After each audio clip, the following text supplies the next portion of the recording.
আসসালামু আলাইকুম প্রিয় দর্শক। ইসলামের আলোকে চলবে আগামীর বাংলাদেশ। মামুনুল হক।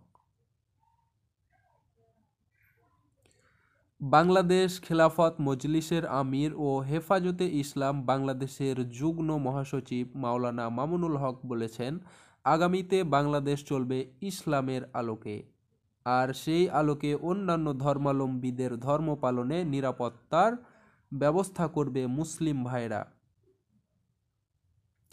বৃহস্পতিবার বিকেলে যশোরের অভয়নগরে মাদ্রাসা ইহইয়াউল উলুম আল ইসলামিয়া আয়োজনে দরসে বুখারী, দস্তরে ফজিলত ও দুয়া মাহফিলে প্রধান অতিথির বক্তব্যে তিনি এসব কথা বলেন।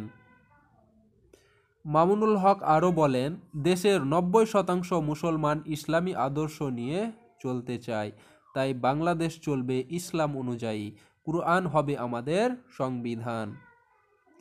তিনি বলেন, ইসলামের আলোকে চলবে আগামীর বাংলাদেশ। যাদের সমস্যা মনে হবে তারাও হাসিনার মতো চলে যেতে পারেন। ইসলামী রাষ্ট্র প্রতিষ্ঠায় আমাদের সংগ্রাম চলবে।